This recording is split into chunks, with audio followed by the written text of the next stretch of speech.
Hello, welcome back to our channel. आप देख रहे हैं बोर्ड टॉपर। चलिए इस वीडियो में हम लोग विज्ञान के प्रश्न का हल कर रहे हैं। विज्ञान के प्रश्न जो अति लघु उत्तरीय प्रश्न है उस प्रश्न का हल कर रहे हैं। तो ये प्रश्न दिया हुआ है। ये प्रश्न है जब लोहे के कील को कॉपर सल्फेट के विलयन में डुबाया जाता है तो विलयन का रंग क्यों बदल जाता है। जब लोहे की कील को कॉपर सल्फेट के विलयन में डुबाया जाता है तो विलयन का रंग क्यों बदल जाता है। तो इसका आंसर कर लेते हैं। जब लोहे की कील को कॉपर सल्फेट के विलयन में डुबाया जाता है तो निम्न अभिक्रिया होता है। यह अभिक्रिया होता है, अभिक्रिया लिख देते हैं। अभिक्रिया जब लोहे के कील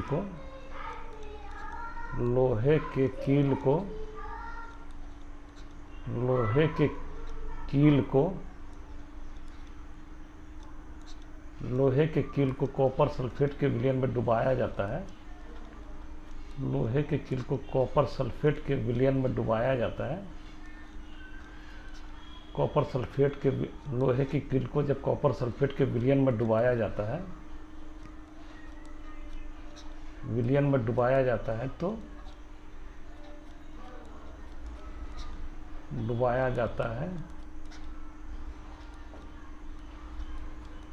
तो निम्न अभिक्रिया होता है।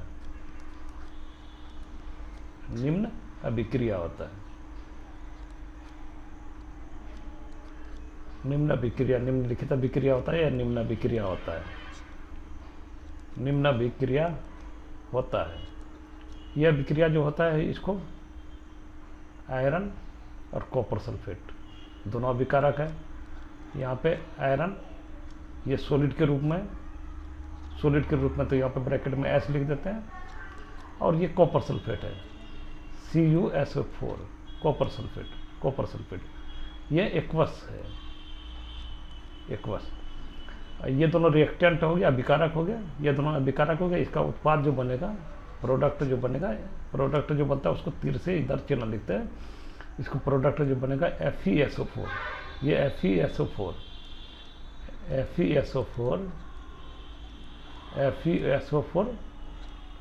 FeSO4 प्लस Cu कॉपर ये सॉलिड। ये आयरन है। इसको आयरन लिख देते हैं। आयरन है। ये कॉपर सल्फेट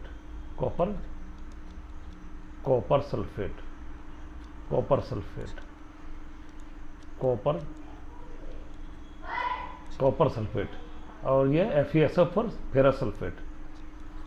ये फेरस सल्फेट और ये कॉपर बन गया। तो यहाँ पे देख रहे हैं अभिक्रिया में आयरन और कॉपर सल्फेट से विलयन में जब डुबाया जाता है तो दोनों अभिक्रिया करके फेरस सल्फेट और कॉपर बन जाता है। यहाँ पे देखिए कॉपर सल्फेट से कॉपर को हटा के यहाँ पे आयरन आ गया। कॉपर सल्फेट में से कॉपर को हटा के आयरन उसके स्थान पे ले लिया, विस्थापित कर दिया कॉपर को। तो इससे ये पता चलता है कि आयरन कॉपर से ज़्यादा अभिक्रियाशील है। तो इसे अब आगे लिख देते हैं। आगे इसका हल कर देते हैं। इस अभिक्रिया में लोहे के द्वारा वही चीज लिख देते हैं। इस अभिक्रिया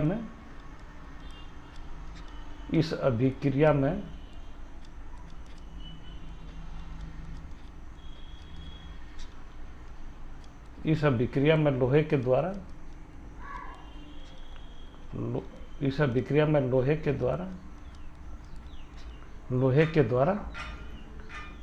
दूसरा जो तत्व कॉपर है लोहे के द्वारा दूसरे तत्व कॉपर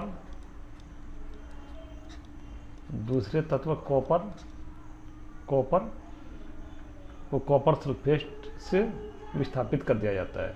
दूसरे तत्व कॉपर को कॉपर सल्फेट से उसी को लिख देता है, उसी समीकरण को कॉपर को कॉपर सल्फेट से हटा दिया जाता है या विस्थापित कर देता है। कॉपर सल्फेट से विस्थापित कर देता है, विस्थापित कर देता है, विस्थापित कर देता है, विस्थापित कर देता है। यहाँ पे आयरन और कॉपर सल्फेट, आयरन को कॉपर सल्फेट में डुबाया गया तो कॉपर सल्फेट से कॉपर को हटा के वहाँ पे आयरन आ गया, उसकी जगह कॉपर की जगह आयरन आ गया, तो यहाँ फेरस सल्फेट बन गया और प्लस कॉपर बन गया। हटा देता है। इससे इससे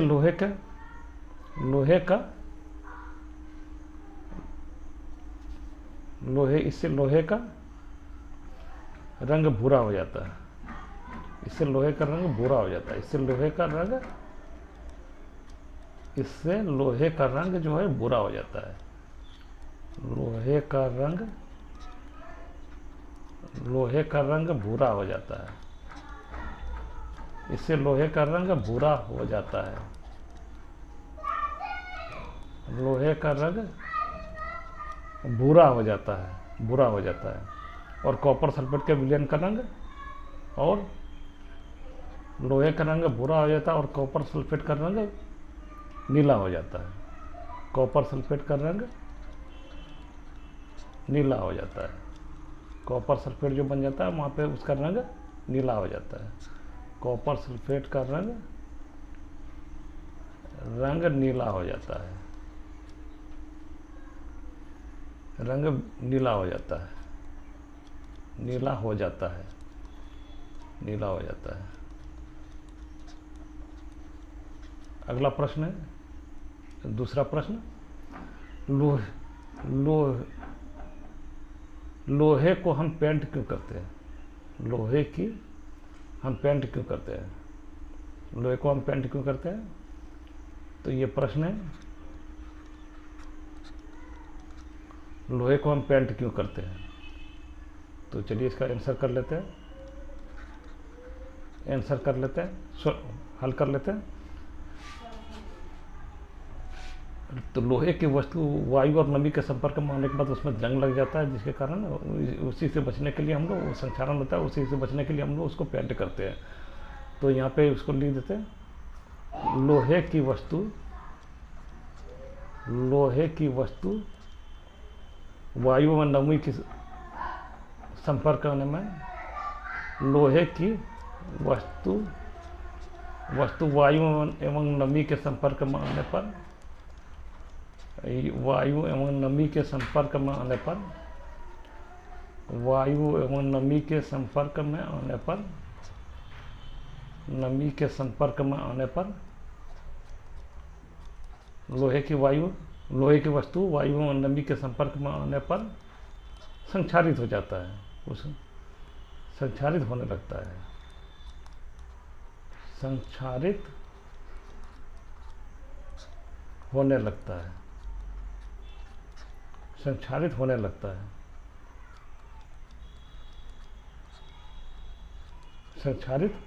लगता है। और उन पर लाल भूरा रंग का परत चढ़ जाता है, और उन पर लाल भूरा रंग का परत चढ़ जाता है, लाल भूरा रंग का परत चढ़ जाता है, लाल भूरा रंग का परत चढ़ जाता है, लाल भूरा रंग का परत चढ़ जाता है, भूरा रंग का परत चढ़ जाता है, जिसे जंग लगना कहते हैं। इसी को जंग लगना कहते हैं, जिसे जंग लगना कहते हैं, जिसे जंग लगना कहते हैं, जंग लगना कहते हैं, इसको जंग लगना कहते हैं, जंग लगना कहते हैं। और इसके कारण लोहे का वस्तु खराब होने लगता है, इसलिए इसमें पेंट कहता है। इसके कारण लोहे की वस्तु खराब होने लगती है, लोहे की वस्तु खराब होने लगती है, खराब होने लगती है। इसके कारण लोहे की वस्तुएं खराब होने लगती है। इसे नष्ट होने से बचाने के लिए हम, इसी को नष्ट होने से बचाने के लिए हम लोग पेंट इस पर करते हैं, इसी को खराब होने या नष्ट होने से बचाने के लिए हम लोग नष्ट होने से बचाने के लिए नष्ट होने से बचाने के लिए नष्ट होने से बचाने के लिए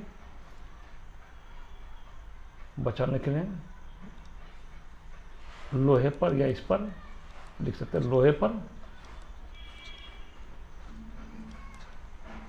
हम लोग पेंट करते हैं, हम लोग पेंट करते हैं, लोहे पर हम लोग पेंट करते हैं, क्योंकि पेंट करने से लोहे की बाहरी सतह, क्योंकि पेंट करने से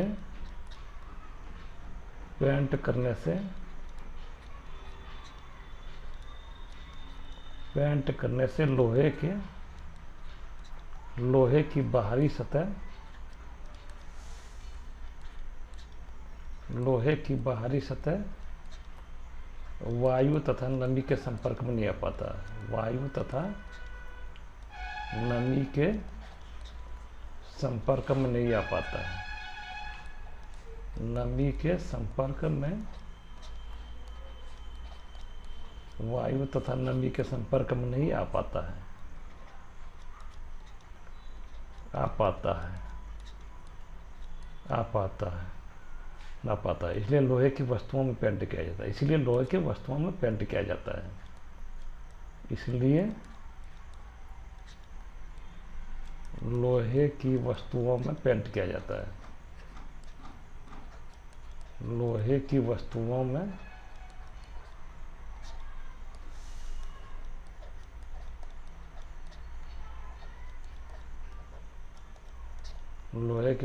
पेंट किया जाता है, लोहे की वस्तुओं में पेंट किया जाता है।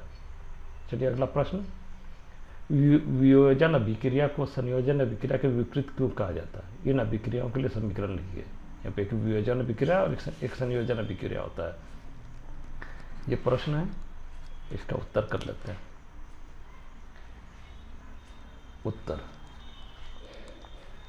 उत्तर वियोजन अभिक्रिया तथा संयोजन एक दूसरे के विपरीत इसलिए कहा जाता है क्योंकि वियोजन अभिक्रिया में एक अभिकारक टूटकर उत्पाद जो बनता है दो या दो से अधिक बनता है, और संयोजन अभिक्रिया में दो या दो से अधिक पदार्थ मिलकर नया उत्पाद बनाता है, एक उत्पाद नया उत्पाद बनाता है, एक उत्पाद बनाता है। तो वियोजन अभिक्रिया तथा संयोजन अभिक्रिया, वियोजन अभिक्रिया तथा संयोजन अभिक्रिया, अभिक्रिया तथा संयोजन अभिक्रिया, संयोजन अभिक्रिया, वियोजन अभिक्रिया तथा संयोजन अभिक्रिया को एक दूसरे के विपरीत,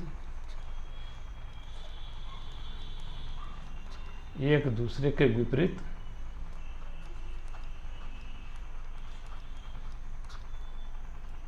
इसलिए कहा जाता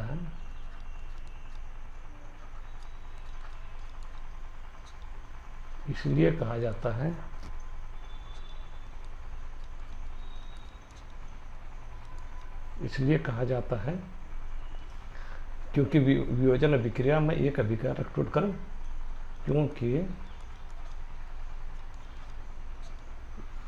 वियोजन अभिक्रिया में एक अभिकारक टूटकर, वियोजन अभिक्रिया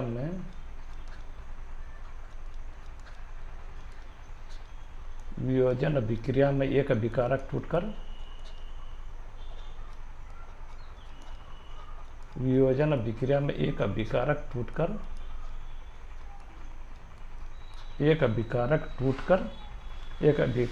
दो या दो से अधिक उत्पाद बनता है, दो या दो से अधिक उत्पाद बनता है, दो या दो से अधिक उत्पाद बनता है, दो या दो से अधिक उत्पाद बनता है। जबकि संयोजन अभिक्रिया में जबकि संयोजन अभिक्रिया में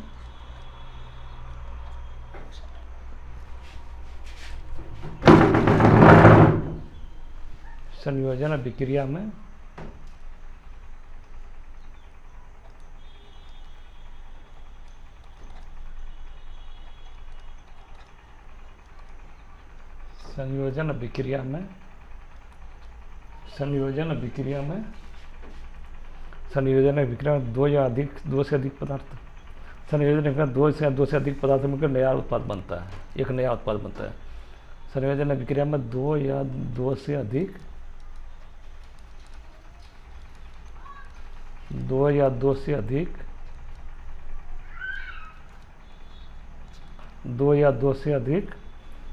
पदार्थ मिलकर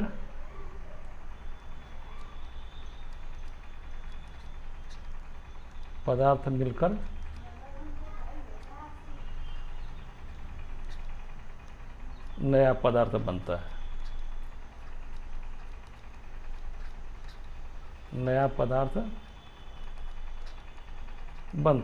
नया पदार्थ बनता है। तो संयोजन अभिक्रिया का उदाहरण लिख लेते हैं। यहाँ पे तो संयोजन अभिक्रिया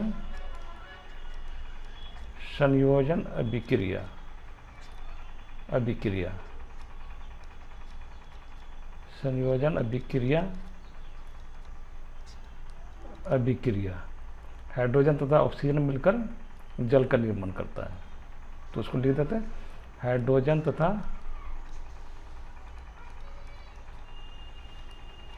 तथा ऑक्सीजन मिलकर जल का निर्माण करता है। हाइड्रोजन तथा ऑक्सीजन मिलकर जल का निर्माण करता है।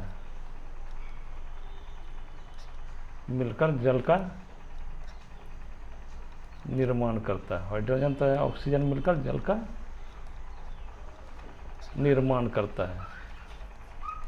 निर्माण करता है। जैसे देखिए यहाँ पे H2 हाइड्रोजन है, हाइड्रोजन को हम लोग H2 लिखते हैं, ये गैसीय अवस्था में पाया जाता है। ऑक्सीजन O2, ये भी गैस अवस्था में पाया जाता है। इसका प्रोडक्ट जो बनेगा ये अभिकारक हो गया, और ये इसका प्रोडक्ट जो बनेगा H2O। तो यहाँ पे देखिए ऑक्सीजन 2 है और यहाँ पर ऑक्सीजन 1 ही है। ऑक्सीजन 2 है तो यहाँ पे ऑक्सीजन 1 ही है, तो इसको हम लोग 2 से गुना कर देते हैं। इसमें ये लिक्विड रूप में हो जाएगा, लिक्विड रूप में। और यहाँ भी इसको बैलेंस करने के लिए यहाँ पे 2 से गुना करना पड़ेगा। यहाँ पे हाइड्रोजन 2 हो गया, तब यहाँ पे हाइड्रोजन 4 हो गया, तो यहाँ पे भी 2 से गुना कर देंगे तो हाइड्रोजन 4 हो जाएगा। अब वियोजन अभिक्रिया वियोजन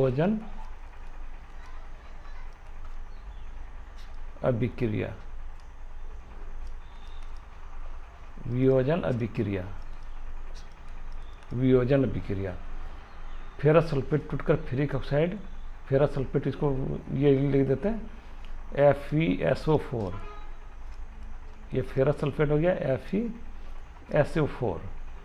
ये सॉलिड रूप में इससे टूटकर बन जाएगा Fe2O3 फेरिक ऑक्साइड।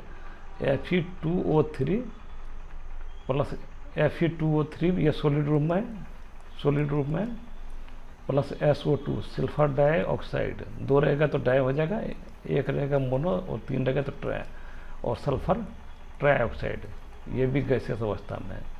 ये फेरस सल्फेट और ये फेरिक ऑक्साइड। इसको लिख देते हैं यहाँ पे फेरस सल्फेट,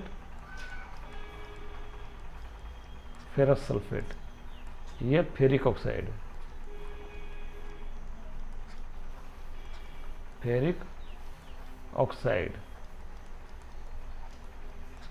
ऑक्साइड। तो ये बन गया। तो चलिए इसको लिख देते गर्म करने पर, अब फेरस सल्फेट को गर्म करने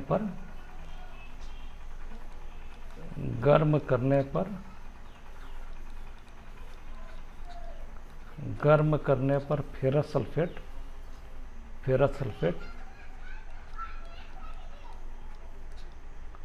गर्म करने पर फेरस सल्फेट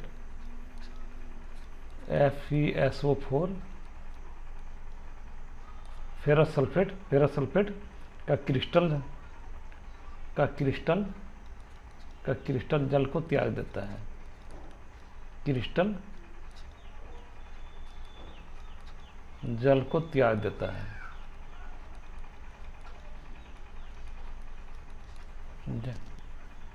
जल को त्याग देता है।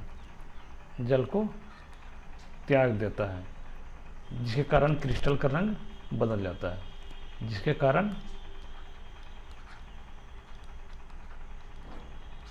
कारण क्रिस्टल का रंग बदल जाता है।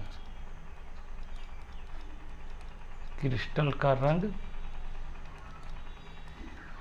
जिसके कारण क्रिस्टल का रंग बदल जाता है।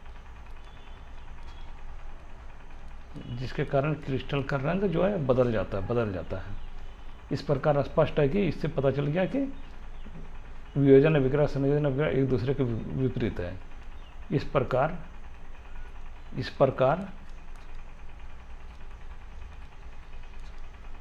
स्पष्ट है कि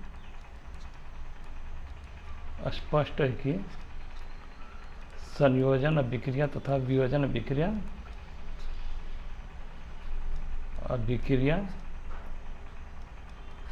तथा वियोजन अभिक्रिया एक दूसरे के विपरीत है। अभिक्रिया एक दूसरे के विपरीत है। एक दूसरे के विपरीत है। विपरीत है। एक दूसरे के संयोजन अभिक्रिया और वियोजन अभिक्रिया एक दूसरे के विपरीत है। इस तरह का और वीडियो देखना चाहते हैं तो वीडियो को प्लेलिस्ट बना हुआ वहाँ पर जब इस सभी विषय का तैयारी कराया गया जाकर देख सकते हैं। वीडियो प्लेलिस्ट बना हुआ। Thanks for watching. Thank you.